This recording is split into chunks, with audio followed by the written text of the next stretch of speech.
Olá, uma ótima tarde a você. Começamos agora mais uma edição do Agricultura BR para todo o Brasil, aqui a partir do Canal do Boi, pela internet e também pela TV Imaculada Conceição. Que bom estar contigo na sua casa, fazenda, escritório e a partir de agora trazer informações que são importantes para o seu negócio. E nessa edição do Agricultura BR eu trago os números da Associação Brasileira da Indústria de Óleos Vegetais, que elevou a sua estimativa de produção de soja no Brasil e também reduziu a expectativa de exportação. Isso traz impacto lógico no estoque de passagem. Nós vamos falar desse assunto, vamos falar também o que acontece com o mercado de café, soja que vai se aproximando da marca de $8 por bushel, a situação está bem complicada em Chicago e também tem mercado físico, mercado futuro e muito mais. E olha, hoje nós destacamos aqui no Agricultura BR um grande simpósio de solos arenosos, simpósio brasileiro, e que você vai acompanhar todas as informações a partir de agora nesta edição. Mas eu começo falando a respeito dessa situação que foi colocada no último domingo pelo presidente dos Estados Unidos, Donald Trump. Donald Trump, através da sua página oficial no Twitter, disse o seguinte, que os Estados Unidos vão elevar a taxa de juros, uma taxa de entrada, né, de produtos chineses nos Estados Unidos em 25%, que isso passaria a valer já dessa próxima sexta-feira, ia contemplar os produtos já listados e ainda ter outros na lista. Esse impacto foi no domingo, então os mercados na segunda-feira abriram, como você sabe, fazendo estragos. Um dos estragos foram as bolsas da China recuando aos piores patamares dos últimos 3 anos. Primeiro aspecto. Segundo aspecto, commodities de exportação lá nas bolsas dos Estados Unidos derretendo. Soja, farelo, óleo, trigo, milho, tudo isso indo para baixo, por conta dessa frase do Donald Trump no Twitter. E também uma certa pressão com os negócios com dólar. O que acontecia? Dólar no mundo todo se fortalecendo frente a diversas moedas. Esse é um dos aspectos que tivemos durante esse dia pós-tweet do Donald Trump. Já nesta segunda e terça-feira, explicações sobre a questão. O que acontece? Teve ali uma circunstância que, de acordo com o presidente americano e pelos norte-americanos de maneira geral, os chineses estavam tentando rever situações já acordadas para criar esse acordo maior. E isso fez com que os norte-americanos reagissem dessa forma. Então não foi uma atitude impensada, foi pensada pelos Estados Unidos. Um outro ponto é que os responsáveis por essa negociação da parte norte-americana comunicaram que estão abertos para continuar a negociação e, mais do que isso, ela segue durante essa semana, já que o premier da China está nos Estados Unidos. Tudo isso tem impacto sobre soja, principalmente, e isso impacta aqui no Brasil também. O que eu posso dizer? Tivemos ontem uma melhoria em relação a prêmio pago nos portos, e isso refletiu no mercado físico nacional. Refletiu de leve. Então, tem uma situação muito interessante ainda não. Mas, de qualquer maneira, com essa situação de soja recuando muito forte nos Estados Unidos, muito próxima à marca de $8, isso não dá remuneração nem para os norte-americanos. Então, nós temos hoje um descompasso entre preço de soja no Brasil e soja em Chicago. Mais uma vez, um deixa de estar próximo ao outro. Então, para destravar mercado, para ver comercialização de soja no Brasil, precisa subir o prêmio no porto. Daqui a pouco a gente fala a respeito deste assunto. E trazemos agora em destaque grandes eventos que você acompanha aqui pelo Canal do Boi, que você acompanha diariamente. A última semana foi marcada por AgriShow, por Expo Zebu, e agora nós vamos para um evento nacional que está tratando sobre solos arenosos e acontece em Campo Grande, na sede da Universidade Estadual do Mato Grosso do Sul. Quem está lá é o repórter José Cunha, e nós vamos falar com ele agora, que vai trazer agora algumas informações, as primeiras informações do dia ao vivo. José Cunha, é um grande congresso, está reunindo pesquisadores, tem muita gente debatendo, discutindo as questões de solo. O que você já viu por aí? Teve abertura oficial hoje mais cedo. Boa tarde, seja bem-vindo.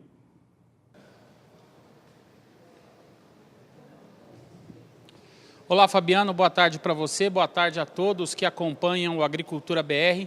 É isso mesmo, Fabiano, como você já disse, esse evento que está discutindo essa questão, a questão dos solos arenosos, da sustentabilidade da produção em solos arenosos, esses debates, essas palestras começaram logo cedo aqui no auditório da Universidade Estadual, e aqui ao meu lado eu estou com o chefe da Embrapa Solos, José Carlos Polidoro. Nós vamos conversar com ele um pouquinho. José Carlos, hoje um tema muito importante, que é a intensificação da agropecuária em solos arenosos, né? Boa tarde. Boa tarde. É um tema importante porque os solos arenosos são solos frágeis, né? E intensificar a agropecuária sobre eles exige cuidados especiais, exige projetos que, sobretudo, são pautados em práticas conservacionistas. Elas não podem deixar de ter como base a prática conservacionista do solo e da água, né? Esse é o tema central aqui do evento. Agora, um assunto muito importante relativo à saúde do solo, né? O produtor ele tem que estar ali com cuidado com a saúde do solo, para que ele possa ter bons resultados, né? A saúde do solo é a atividade biológica e a atividade bioquímica do solo. Envolve a planta, os micro-organismos, os organismos, né, que tem no solo como um todo, e é isso que faz a produção, né? O produtor tem que entender o seguinte: solo sem saúde não é solo produtivo. Pode ser um solo rico, por exemplo, que recebe muito fertilizante, pode ser um solo que até você está tirando altas produtividades. Mas você tem que ter a saúde para que você tenha longevidade e estabilidade de produção. E como é que se mede isso? Hoje em dia, um trabalho que está bastante avançado e já estará chegando esse ano ao produtor rural, ou seja, será um serviço prestado pelos laboratórios de solos que já fazem análise química de solo, é a análise da amostra FertiBio, ou seja, você faz a amostra de fertilidade e faz a amostra da biologia do solo, da bioquímica do solo. É um trabalho liderado pela Embrapa Cerrados, que já está bem validado, e eles conseguem medir a saúde do solo, né? Independente se é um solo arenoso ou não, mas ele consegue se medir. E o que é isso? Se o agricultor medir a saúde do solo dele e perceber que ela está baixa, alguma coisa está levando aquilo, não é? Ele vai ter que observar se o uso, por exemplo, de defensivos está afetando diretamente a essa saúde. É fácil, ele tem que entender se ele está praticando o uso a partir de um manejo integrado de pragas e doenças, não é? Se ele está aplicando mais ou menos, né, do que deveria, se ele está fazendo um manejo que está aumentando a comida dos organismos do solo, que é a matéria orgânica, né? Se ele está fazendo a adubação dele com insumos que não levam, por exemplo, à salinização, ao desequilíbrio entre os nutrientes, tudo isso, nessa análise que o pessoal da Cerrados está chamando de uma análise que mostra a saúde do solo, é revelado. Então você tem os níveis. Isso é muito importante, que quando chegar, de fato, a esse serviço para os agricultores, que, como os colegas me colocaram, é esse ano, que eles se preocupem em fazer essa análise, porque ela é muito importante, ela é o conjunto de tudo, né? Solo sem saúde, não adianta ele estar com a fertilidade alta. Você pode até alcançar grandes produtividades, mas ele está se degradando aos poucos. Agora, hoje se fala muito em sistema de integração lavoura, pecuária, floresta. É um dos grandes viés aí que propicia essa sustentabilidade do solo? Nós acreditamos muito, cientificamente falando, né? E pelo que o William Marchior, o diretor executivo da rede LPF, acabou de falar, né, os números mostram isso. O agricultor está adotando, e o agricultor adota aquilo que dá certo, não tem sombra de dúvida, né? E os números estão aumentando assim de forma exponencial, né? Nós começamos há 10 anos com 2 milhões de hectares, agora nós estamos com 11 milhões, projeções para 15 milhões de hectares, daquilo que não existia, né, que a pesquisa validou há pouco tempo. Foi uma pesquisa de longo prazo, né? O doutor João Klutskovski, né, é difícil até falar o sobrenome dele, há 30 anos pensou isso, e hoje é uma realidade brasileira. E qual que é a grande coisa relativa a essa questão de conservação de solo, de saúde de solo? É que você mantém o solo o tempo todo vivo, ativo, porque você tem a lavoura de grãos, depois você vem a lavoura da braquiária, daí você vem a safra de boi, que ali também atua, porque ele defeca, ele urina, né? E você tem ainda o componente florestal, quando é o caso, que gera toda uma mudança no ciclo hidrológico do sistema. Enfim, você mantém o sistema ativo o tempo todo.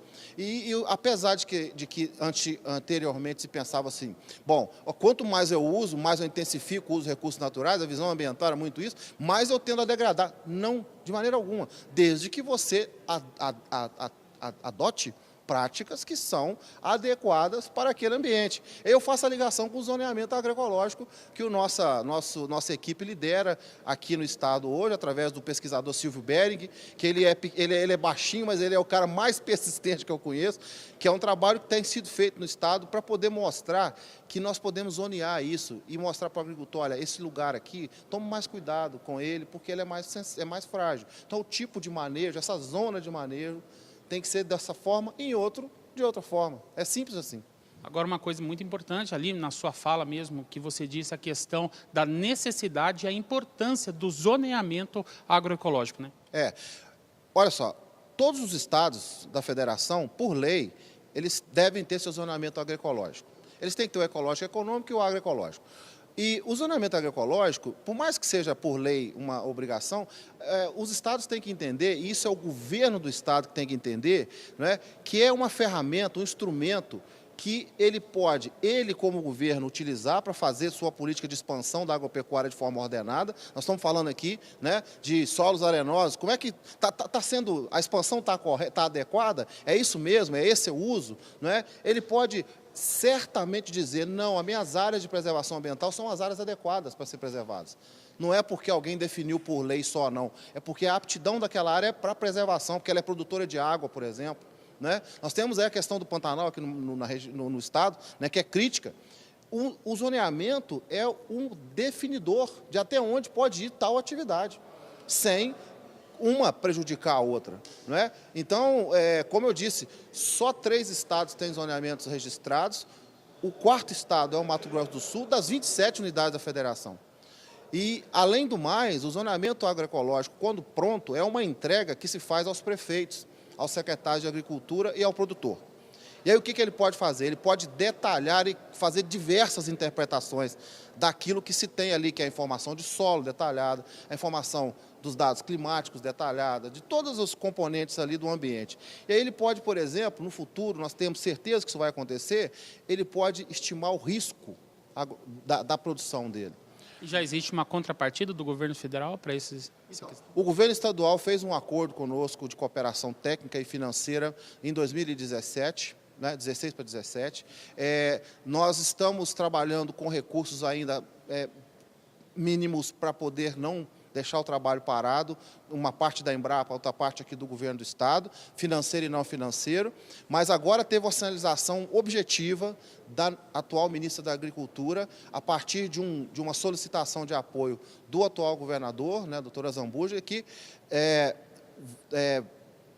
pode ser que nós tenhamos esse zoneamento feito a todo vapor, a partir agora desse meados de 2019, para entregá-lo em 2021 prontinho, estado inteiro, para o Mato Grosso do Sul. Isso vai ser algo que vai causar impacto não só dentro do Brasil, porque é um estado importante para a agropecuária, é um estado importante ambientalmente, mas nós não estamos muito... pensamento nosso é meio megalomaníaco nesse aspecto para alguns, mas nós queremos dar um recado para o mundo.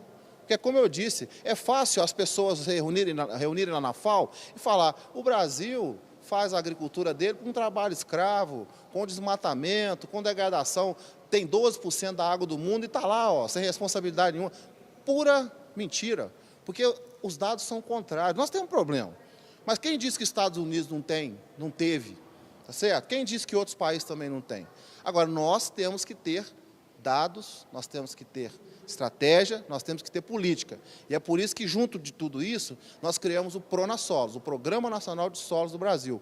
É uma política um plano, é um programa de Estado de 30 anos. Passarão vários governos e esse programa estará lá, liderado por quem tem que liderar mesmo, que é quem comanda o uso da terra, que é o Ministério da Agricultura. Né? Então, esse zoneamento é parte disso e nós acreditamos muito que em 2022 o zoneamento agroecológico do estado do Mato Grosso do Sul estará pronto, entregue, completo. Mas nós já faremos entregas parciais, por exemplo, da área da bacia do Paraguai, porque já está pronto quase todos os municípios. então as entregas serão feitas e nós vamos fazer isso com tecnologia, nada de papel, é aplicativo para a coisa ficar mais fácil, é internet, né, para que o próprio usuário seja a coisa mais amigável e ele tenha atrás dele uma inteligência artificial para ele criar os cenários dele. Para independer da Embrapa, por exemplo, né, para ele fazer o seu planejamento. A ideia é essa. Tá certo, Polidoro. Obrigado pela sua participação no Agricultura BR. Então é isso, Fabiano. Essas são as primeiras movimentações aqui do simpósio. Nós vamos continuar daqui acompanhando os acontecimentos e logo mais a gente volta com outras informações. Eu volto ao estúdio com você, Fabiano. Obrigado, José Cunha. Até daqui a pouco. Aqui no estúdio também nós vamos falar sobre solos. Estamos recebendo também aqui algumas das autoridades que participam desse grande evento.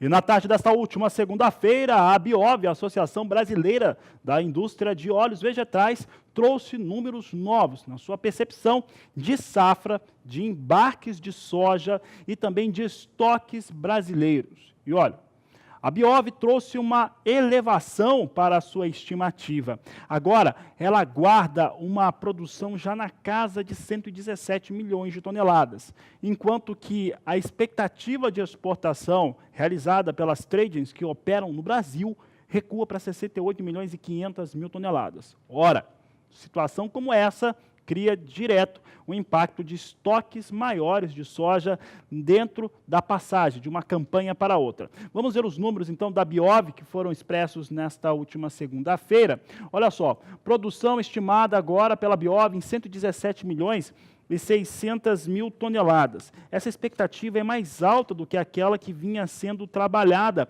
até o mês de março. Em 19 de março, a Biov trazia o número de 116 milhões e 900 mil toneladas. Com isso, nós temos aqui uma elevação na expectativa de produção em 700 mil toneladas. As exportações, agora estimadas em 68 milhões e 100 mil toneladas, menor do que o número apontado em março. Em março, a expectativa era de 70 milhões e 100 mil toneladas, portanto, recua 2 milhões de toneladas a expectativa de exportação feita pela Biov. Enquanto isso, os estoques se elevam. Se em março a expectativa ficava abaixo de 3 milhões, 2 milhões 950 mil toneladas, agora essa estimativa chega a 5 milhões 630 mil toneladas. Então, basicamente, o que se tem é uma produção ali que ficou 600 mil toneladas, 700 mil toneladas acima daquilo que era estimado em março, uma exportação caindo na expectativa em 2 milhões de toneladas, e isso é absorvido diretamente no estoque de passagem do Brasil. Esses 5 milhões 630 mil que a Biov ela estima é alto? Não, é um estoque baixo em relação a qualquer outro país, mesmo Estados Unidos, em situação normal, como estava participando mais diretamente do mercado. Entretanto, para o Brasil, que tem uma tradição de estoques baixos, o Brasil já passou algumas campanhas com estoques extremamente baixos, abaixo de 1 milhão de toneladas, inclusive, em 530 mil toneladas, 900 mil toneladas. Para o Brasil, é um estoque já considerável esse que nós vamos ter na passagem da campanha 2018-2019.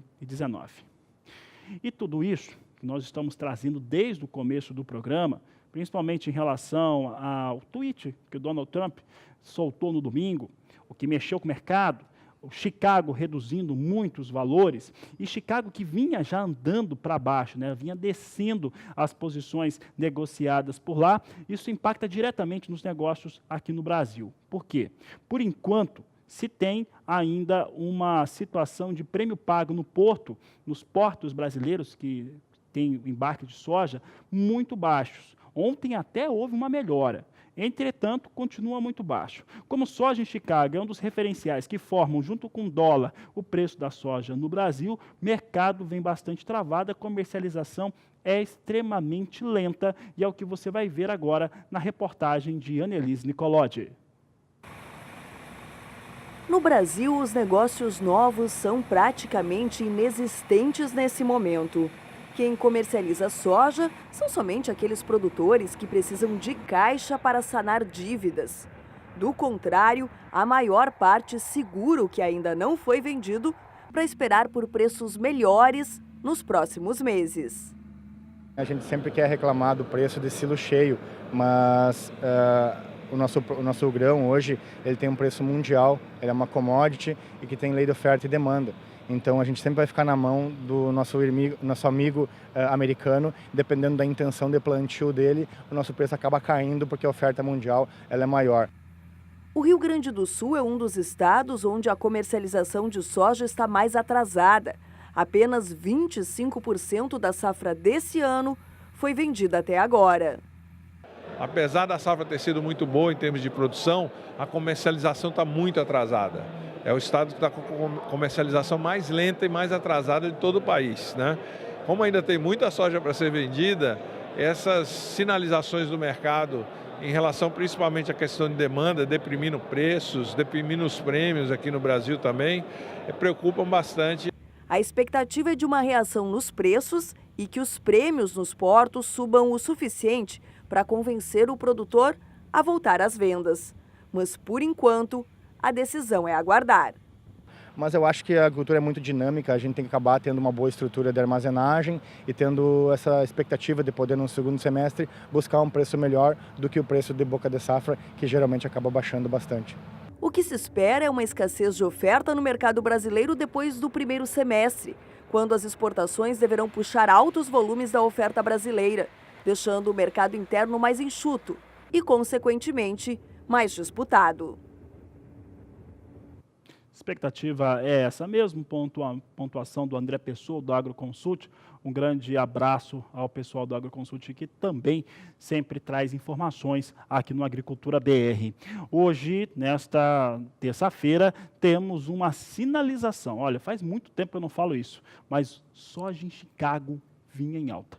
Soja em Chicago vinha operando com recuperação. É claro que essa recuperação ela é pífia, perto das perdas que tem registrado Chicago nas últimas semanas. Entretanto, é um sinal, né, um pouco mais positivo em relação à marca, que deve se sustentar, pelo menos, ainda acima da marca de $8 por bushel. É importante lembrar que nós sempre dizemos o seguinte, a $9,15, $9,20 da remuneração ao produtor norte-americano. Abaixo disso, não.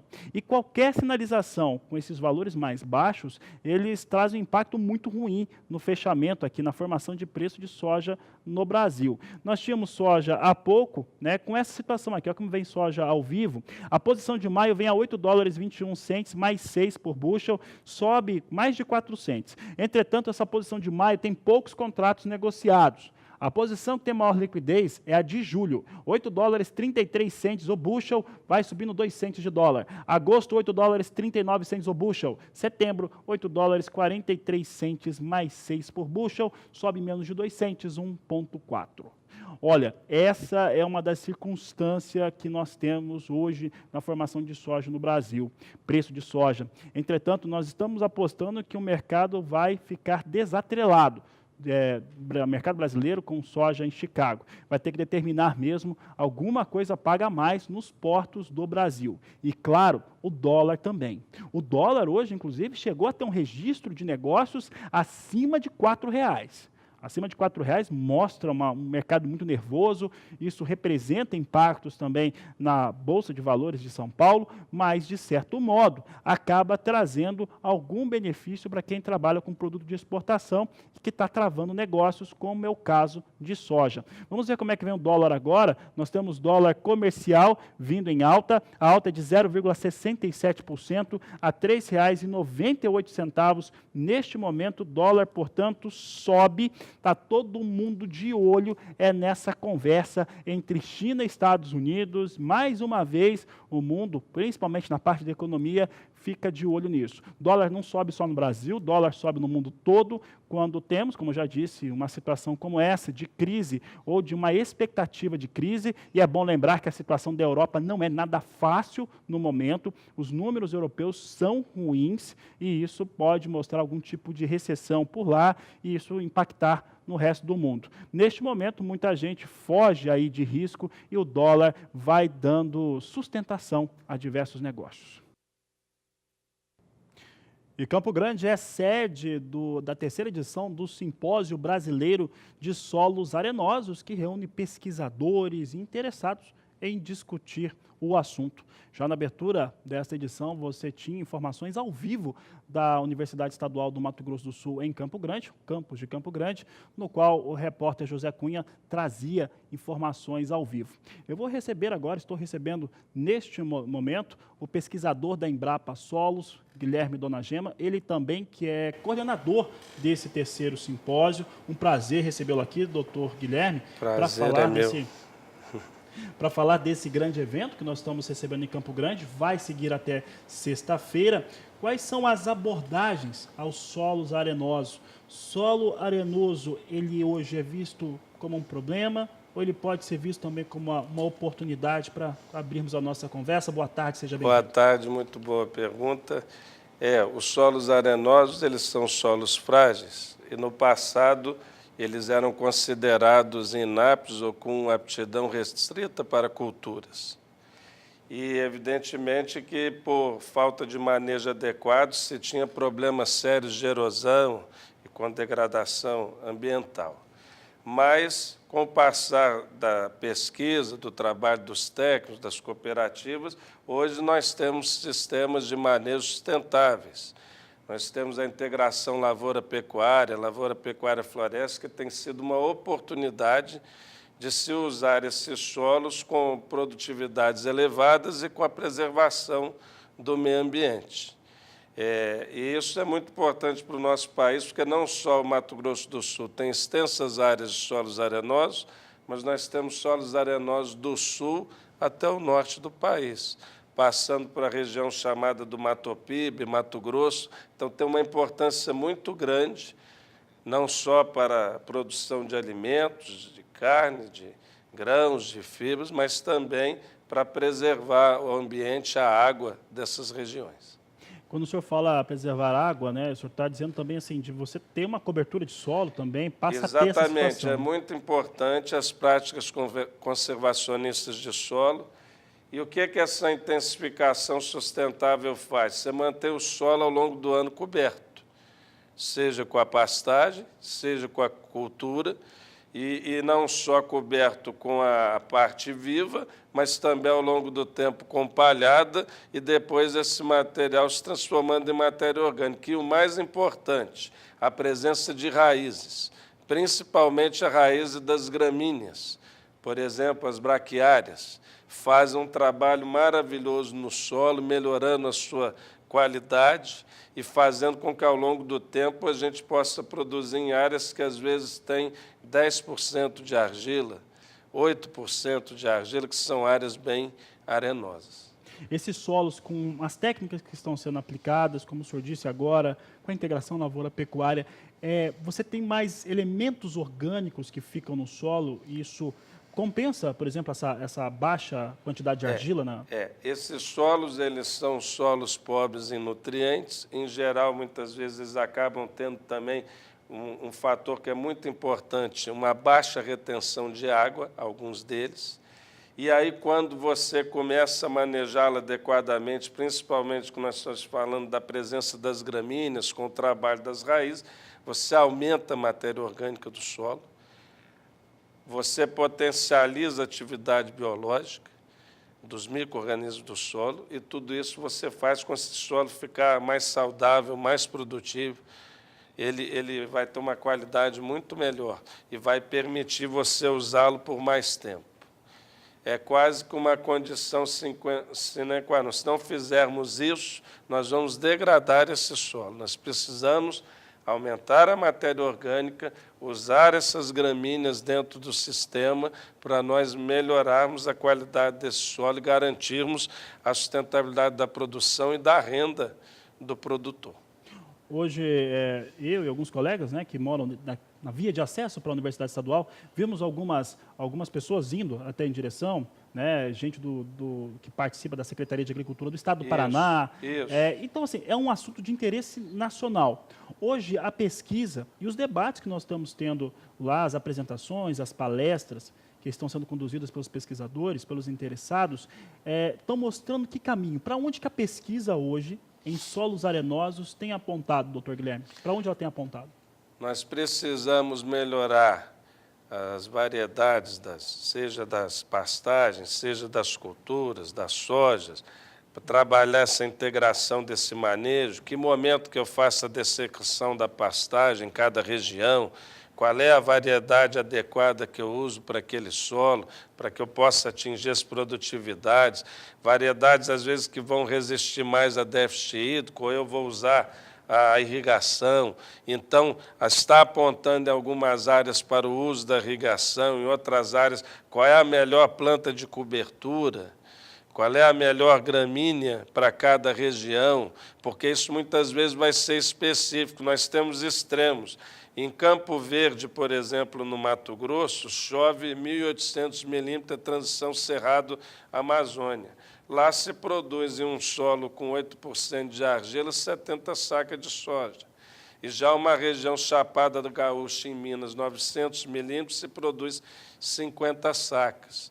Então, o fator água, o fator climático, se nós não fizermos um manejo específico para cada região, e aí as pesquisas estão apontando que eu tenho que ter práticas de manejo específico. Lógico que tem as gerais, os terraços, onde necessita terraço, as bacias de contenção, a palhada do plantio direto, mas qual é a variedade que eu uso? Eu vou irrigar ou não? Esses ajustes finos está apontando a pesquisa para cada região, e aí os grupos de pesquisa, os técnicos, as instituições de pesquisa, as cooperativas em cada região estão trabalhando fortemente isso para entregar para o produtor informações e tecnologia para ele cuidar melhor da terra dele. Essa é uma forma, de certo modo, doutor, o Brasil se descobre, de certo modo, porque ao você ter um trabalho melhor com solos arenosos, evitar uma degradação, ou recuperar, inclusive, áreas degradadas, você tem, de certo modo, uma reocupação, um realocamento das culturas e do trabalho feito nas áreas de campo. Você está falando é muito importante, porque a gente fala muito hoje das fronteiras agrícolas, e as fronteiras agrícolas estão indo muito para esses solos arenosos, não só no estado aqui do Mato Grosso do Sul, mas Mato Grosso e Matopiba. E aí o que é o ideal? Pegar as áreas que hoje estão degradadas, não avançar nas áreas nativas. É possível a gente pegar as áreas, por exemplo, que estão com pastagem com algum nível de degradação e recuperar essas pastagens para o processo produtivo novamente. E, como nós falamos no início, áreas que se dizia que não podia produzir culturas, agora produzem algodão, soja, milho, e também, em muitos casos, já está entrando o componente arbóreo, o eucalipto, a teca. Então, você também tem aí a integração lavoura, pecuária, floresta em cada região. Aí a espécie arbórea vai depender da demanda, do que a região precisa, né, do retorno econômico, e isso tudo também são oportunidades e desafios de pesquisa, definir qual é a espécie mais adequada para cada região. Então, isso também tem sido olhado para tornar esses solos que eram marginais para a agricultura produtivos e de forma sustentável, porque o ponto importante é esse, eles são frágeis. Eles também auxiliam na produção de água. Se nós não fizermos as práticas conservacionistas, nós vamos ter erosão muito elevada, comprometendo os recursos hídricos, perda financeira, perda de produtividade, e aí, ao contrário, nós queremos o contrário. Nós queremos agora, vamos dizer, deixar um legado de produção sustentável para as gerações futuras. Doutor, para encerrar a entrevista, até porque o Agricultura BR tem um perfil no programa de falar de mercado, né? Por que a soja, o boi, o milho está descendo, está subindo? O produtor gosta muito de saber, né, a questão dos impactos que isso tem na rentabilidade, dele. Hoje nós podemos dizer que essas práticas conservacionistas de se trabalhar corretamente solos arenosos, de fazer integração lavoura-pecuária, que talvez, lavoura-pecuária-floresta, que talvez seja a grande vertente hoje das possibilidades que o país tem, isso coloca o Brasil de novo num patamar diferente de produção e isso traz um impacto econômico, financeiro, no bolso do produtor, do dono da terra? Tem trazido aos produtores, evidente que requer dele um trabalho maior, uma especialização maior. Veja que se ele era só pecuarista, ele agora tem que aprender a trabalhar com a cultura. E aí a pecuária dele fica mais efetiva também. Fica mais efetiva, mais produtiva, mais eficiente, produz por mais tempo. Você precisa também investir na assistência técnica, seja privada ou seja assistência técnica pública, e isso tem gerado ganhos de renda para o produtor, para os municípios que vivem da agricultura. Você vai movendo uma cadeia grande. O produtor vai sendo muito beneficiado, mas se isso for feito numa bacia, a água que vai chegar na cidade vai chegar melhor, então tem o ganho econômico efetivo para o produtor e ao longo dos anos, ao longo do tempo, mas é uma construção. Isso muitas vezes não é imediato, tem que persistir, mas tem muitos casos que estão nos mostrando que é rentável, que aumenta a renda do produtor e ele também mantém essa renda por mais tempo. Porque se ele tinha só uma atividade, ele tinha uma entrada quando ele vendia a soja. Agora ele tem a entrada quando ele vende a arroba do boi. E assim vai alimentando esse processo. Tá certo. Doutor Guilherme, prazer recebê-lo aqui. Foi ótima a conversa também. aqui na Agricultura BR. Prazer. Um bom dia a todos. Muito obrigado pela oportunidade. Tá certo, obrigado pela participação. Mas olha, daqui a pouco, depois do intervalo comercial, nós vamos até o simpósio, está acontecendo em Campo Grande, a terceira edição do Simpósio Nacional de Solos Arenosos, acontece na sede ou no campus da Universidade Estadual de Mato Grosso do Sul, em Campo Grande. Daqui a pouco nós vamos ao vivo para lá. Agora nós vamos para o intervalo e voltamos em instantes.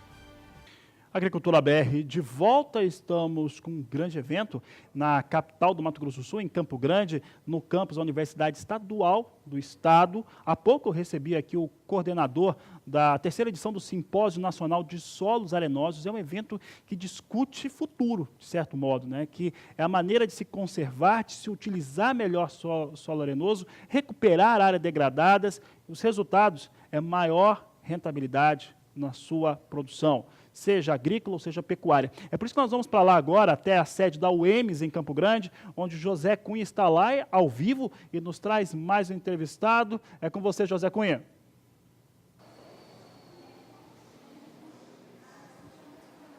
Olá, Fabiano. Voltamos a falar aqui do simpósio. Agora eu vou conversar com o Júlio César Salton, ele que é pesquisador da Embrapa Agropecuária Oeste e participou das pesquisas de recuperação de áreas da região de Três Lagoas, que resultou no sistema São Mateus, voltado ao ILP. Júlio, boa tarde. Essas pesquisas, esse trabalho todo feito lá, prova que os solos arenosos podem se tornar solos altamente produtivos, né? Boa tarde. Realmente, assim, o resultado, um dos resultados obtidos naquela região comprova essa hipótese, né, de que esses solos arenosos, se bem trabalhados com tecnologia, podem ser tão produtivos quanto os solos argilosos, né? Isso é realmente o que foi observado naquela região, no município de Três Lagoas. Dispomos hoje, então, de tecnologias que permitem incorporar milhares de hectares de áreas similares àquelas, né, que hoje boa parte delas ainda são improdutivas ou muito pouco produtivas, em áreas de alto retorno econômico para o produtor e também para toda a região que está nessas áreas, né? Qual que é a melhor maneira para fazer essa recuperação desse solo, para transformar esse solo num solo produtivo? Bom, isso vai depender assim do objetivo que o produtor deseja transformar a sua área, né? Mas tudo parte de um diagnóstico. Então porque embora possa se generalizar que são solos arenosos, o mesmo clima e tal, mas na verdade temos diferenças. Então é preciso, antes de mais nada, fazer um diagnóstico daquela área, para conhecer aquela realidade e a partir disso então iniciar com as medidas corretivas. Geralmente incluem correção da fertilidade, a parte química, e o que talvez o grande diferencial do sistema São Mateus é a correção física do solo e biológica, né, utilizando-se a própria pastagem como uma ferramenta para promover essa transformação. A questão de erosão, isso é causado devido a essas questões de solos arenosos? Bom, esses solos arenosos eles são bastante frágeis, né? Então muito sujeitos à degradação e também a ações do clima, das chuvas muito intensas que promovem erosão. Sem dúvida, são solos muito suscetíveis a esses problemas. E isso exige, né, que desde que se tenha esse conhecimento, ações ou técnicas, né, que possam prevenir esses problemas, que são realmente muito sérios nessas áreas, né? Agora, o produtor que tem esse problema na propriedade dele, do solo degradado, ele precisa fazer essa recuperação. Como é que a Embrapa age em questão disso? Ele pode entrar em contato, a Embrapa faz o estudo na terra dele, passa para ele o que ele deve fazer? Na verdade, a Embrapa não tem essa missão, né? Na verdade, a missão da Embrapa, ela, uma vez desenvolvida a tecnologia, ela passa essas informações, esse conhecimento para o pessoal da assistência técnica, né? Para consultores, pessoal que trabalha diretamente com o produtor e essas pessoas então que vão fazer, na verdade, o trabalho junto com as propriedades, até porque a Embrapa não tem estrutura, capacidade de atender o público, né? Então tem as instituições de assistência técnica, né? Sejam públicas ou particulares, que fazem esse trabalho. Então a Embrapa, vamos dizer, ela gera a informação e essa informação vai para esse profissional e esse profissional que leva ao produtor. Agora o projeto São Mateus, né, ali a questão do sistema São Mateus, é um resultado de pesquisa de sucesso. Existe no Mato Grosso do Sul outras áreas que estão sendo feitas pesquisas nessa questão? Sim, existem vários pontos estratégicos, né, do estado, eles estão sendo trabalhados. A Embrapa tem um trabalho muito bacana junto com a rede de fomento integração lavoura, pecuária, floresta. É uma rede, são instituições privadas que colocam recursos para justamente fomentar o uso desses sistemas. Então nós temos o que são denominadas unidades de referência de tecnologias, URTs. E assim nós temos em vários locais do estado, né, distribuídos geograficamente aí para atender o pessoal técnico e os próprios produtores para visitarem essas URTs. Nós temos, por exemplo, na região leste, né, que foi o sistema São Mateus desenvolvido naquela região. Na região mais ao sul do estado, nós temos junto com a Copasul, que é uma cooperativa que atua na região sul do estado, em Naviraí. Nós temos na região norte, em Chapadão do Sul, que é outro ambiente. Também são solos arenosos, mas um outro ambiente de produção diferente. Temos também aqui próximo, em Ribas do Rio Pardo, na região central do estado. Campo Grande, na própria Embrapa, Dourados, na própria Embrapa, em Dourados. Então nós temos, basicamente, o estado está mais ou menos coberto com essas áreas. Então essas unidades, além de serem demonstrativas, elas também proporcionam que os colegas da pesquisa vão buscar esses dados, buscar informações para suportar todo esse trabalho, né? Ou seja, existem grandes áreas ainda com capacidade para melhorar a sua produção através desse tratamento. Com certeza, são milhares de hectares, né, milhões de hectares, podemos até chegar a esse número, né, de áreas que têm potencial, que hoje estão sendo utilizadas de alguma maneira, mas nós podemos multiplicar o resultado, a produção dessas áreas, seja na área da pecuária ou com a agricultura, ou outras formas, né, como está sendo mostrado, inclusive, aqui no simpósio, com cana-de-açúcar, eucalipto, né, reflorestamento, a cultura da mandioca é super importante para a região sul do estado. Então, temos muitas alternativas para o produtor, né, tirar mais proveito das suas áreas. Tá certo, Júlio, obrigado pela sua participação no Agricultura BR. Então é isso, Fabiano, agora, neste momento, está acontecendo aqui um intervalo para o almoço, acabou de terminar ali o debate, que contou também com a presença do superintendente da Semagro, Guilherme Beretta, e nós voltamos daqui ao longo da nossa programação com mais informações. Eu volto ao estúdio, é com você, Fabiano. Tá certo, José Cunha, obrigado pela participação. Você e o Gadiel que estão trabalhando aí no canal do Boi, obrigado, trazendo as informações. E você vai acompanhar elas ao vivo durante toda essa semana, até sexta-feira. O congresso encerra na sexta-feira. Na sexta-feira tem um dia de campo, nossa equipe vai acompanhar. Até quinta-feira acontece na sede da Universidade Estadual de Mato Grosso do Sul, no campus de Campo Grande. Nós vamos para o intervalo comercial, aproveite para entrar em contato conosco. Daqui a pouco eu falo de mercado de milho e você entra em contato com a gente através do WhatsApp. O número é 67996562266. Voltamos já. Trazemos dados agora da Conab, a Companhia Nacional de Abastecimento, em relação à produção de etanol, anidro e hidratado, só que com base de milho. O fato é que o país começou a ter produção e usinas de milho, principalmente no estado de Mato Grosso. Você vai acompanhar agora os pontuamentos desse primeiro levantamento da Conab para etanol de milho. Você acompanha comigo aqui na tela, produção brasileira de etanol, anidro hidratado, chegando a 1 bilhão e 400 milhões de litros, tendo como maiores produtores os estados de Mato Grosso, Goiás e também o estado do Paraná, que são aqui expoentes na produção de milho, e aí fica muito claro o seu posicionamento em relação a produzir milho, a etanol com base de milho. Fala agora de outras produções de etanol, principalmente em relação à cana-de-açúcar. Você acompanha comigo agora números relacionados ao setor sucro energético do país. É o que você acompanha agora comigo. Nós temos aqui na tela uma configuração que mostra essa produção de etanol. Agora sim nós temos na tela produção estimada na campanha 2019-2020 de 616 milhões de toneladas. É um ligeiro recuo de 0,7%.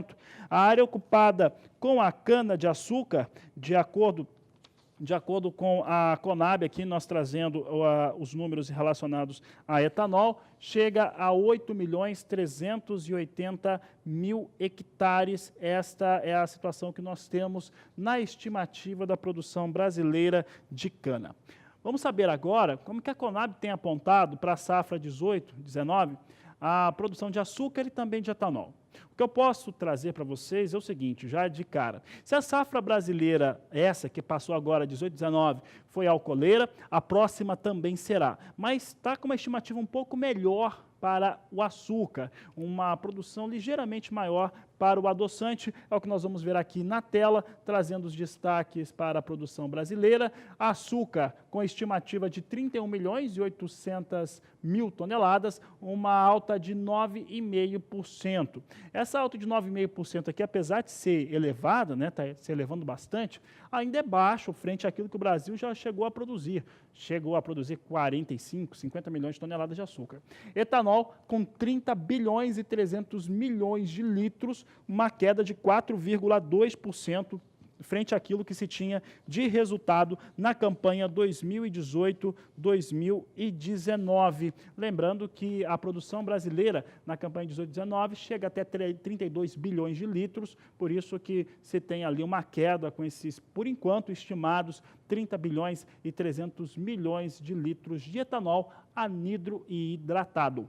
E falamos mais uma vez de integração lavoura-pecuária, os resultados que isso pode trazer para a produção brasileira. Você vai ver agora como é que foi um dia de campo, terceira edição, que aconteceu no norte do estado de Mato Grosso. Quem esteve lá foi o repórter Valdir Pacheco. A Fazenda Pontal, localizada no município de Nova Guarita, no norte de Mato Grosso, é uma URT, Unidade de Referência Tecnológica da Embrapa Agrosilvio Pastoril, onde foi realizado o 3º dia de campo, mostrando alternativas produtivas na integração lavoura e pecuária. Os participantes, formados por produtores rurais, acadêmicos e profissionais ligados ao agronegócio, foram divididos em grupos que percorreram 4 estações temáticas. Integração lavoura e pecuária, estação de monta invertida e manejo de pastagem formam um tripé tecnológico responsável pela grande mudança no sistema de produção aqui na Fazenda Pontal. Na abertura, o proprietário José Leandro Pérez fez uma apresentação geral da JP Agropecuária e do sistema produtivo adotado. A propriedade tem como atividade principal a pecuária de cria Nelore. Então nós, como produtores, nós como os proprietários, temos que se reinventar e tentar buscar outras alternativas de produção, né? Não esquecer da sustentabilidade do processo.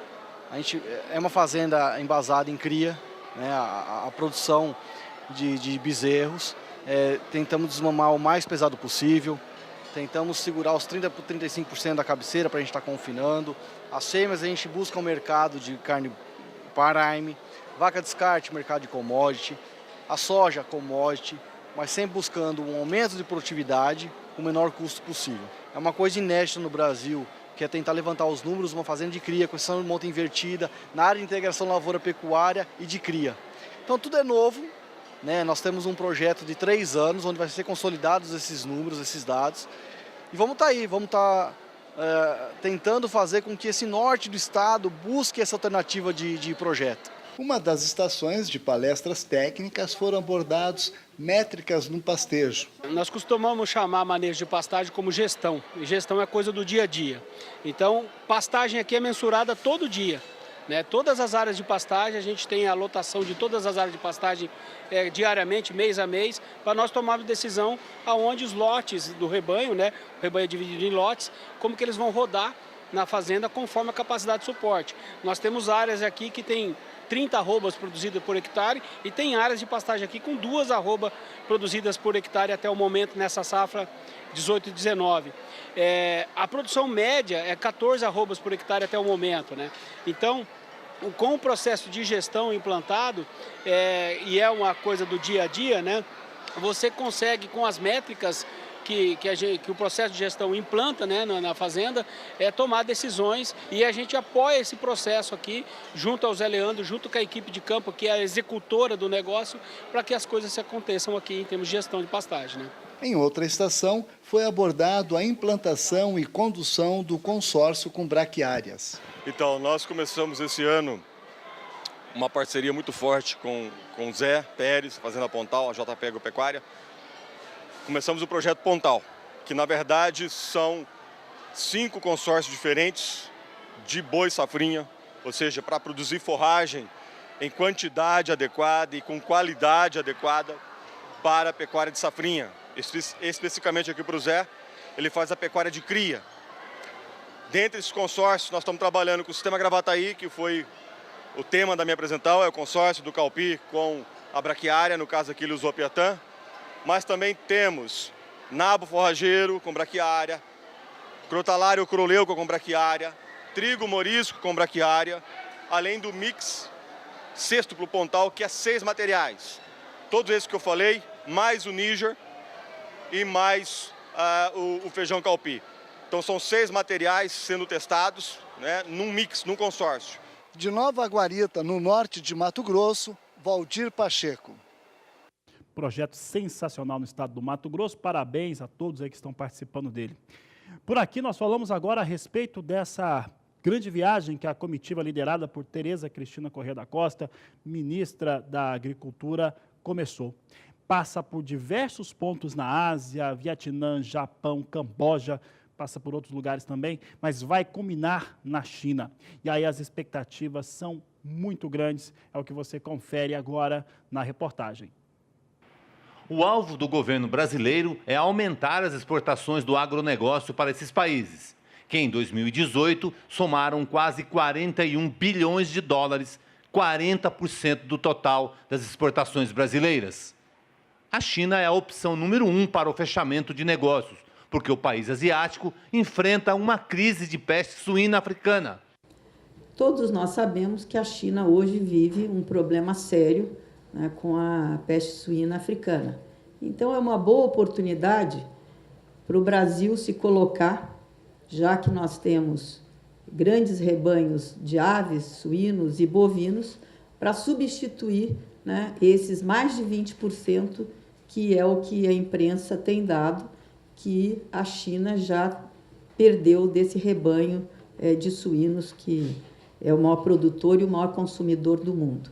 Então, nós temos espaço para colocar carnes, as nossas proteínas, à disposição do governo chinês. E antes do embarque para a Ásia, uma polêmica no Ministério da Agricultura com a Abrafrigo. O secretário de Relações Internacionais do Ministério, Orlando Leite, reagiu ao ataque da Abrafrigo, Associação Brasileira de Frigoríficos, que acusou o governo de favorecer a JBS e a Marfrig. Infelizmente, por mais que eu tivesse insistido, explicado de várias formas, o pessoal da Abrafrigo não conseguiu entender isso. E o que acontece é que esse ministério aqui, ele não se pauta por interesse de empresas, ele se pauta pelo interesse nacional. E o nosso interesse era habilitar o maior número de estabelecimentos, fossem eles pequenos, médios ou grandes. Para ser muito sincero, eu nem sei, eu não fiz um levantamento se as empresas habilitadas para a União Europeia, em que categoria elas caíam. De Brasília, Odacil Canepa. E ontem, na sede da Federação das Indústrias do Estado de São Paulo, participando de uma reunião do Conselho Superior do Agronegócio, uma instituição criada para defender o setor, a ministra da Agricultura, Tereza Cristina, fez críticas e falou a respeito de quem fala mal, critica o setor do agronegócio brasileiro. E lembrou a respeito de como que o setor contribui para o desenvolvimento não só econômico, mas social do país inteiro e ser crucial naquelas situações mais difíceis que o país enfrenta. A verdade é que muita gente fala do agronegócio de uma maneira extremamente negativa e fala sem ter conhecimento nenhum, e é preciso, toda vez que se ouve, se falar também, defender o setor, e foi criticado pela Tereza Cristina a postura dessas pessoas. Nós vamos para o intervalo comercial, o último desta edição. Daqui a pouco eu volto falando de dólar e também de soja em Chicago. Eu volto já. Momentos finais do Agricultura BR. Nós vamos trazer para você agora como é que vem o acompanhamento da soja negociada em Chicago. Soja hoje que vai apresentando campo positivo de negócio depois de tantas perdas nos últimos dias. Veja comigo como é que vem a oleaginosa depois de uma queda forte. Soja hoje se recupera. Maio, 8 dólares 19 centes mais 2 por bushel. Não é uma recuperação, né? É uma recuperação suficiente para se manter acima de 8. Aqui 8 dólares o bushel. Julho vem a 8 dólares 32 centes mais 2 o bushel. Posição de maior liquidez. Agosto, 8 dólares 38 centes mais 6. Setembro, 8 dólares 44 centes mais 2 por bushel, vai ganhando 2 centes de dólar. Por falar em dólar, o dólar hoje no Brasil subia, chegou a ficar acima de R$4 e na abertura do programa estava em R$ 3,98. Vamos saber como é que vem o dólar agora? Temos o dólar agora com uma ligeira elevação na variação, ainda na casa de 3,98, alta de 0,73%. Assim vêm os negócios com o dólar comercial neste momento. Mais informações aqui do canal do Boi com a Agricultura BR, você vai ter às 17h20 na nossa terceira edição. Por enquanto, desejo a todos uma ótima tarde, um grande abraço e até mais!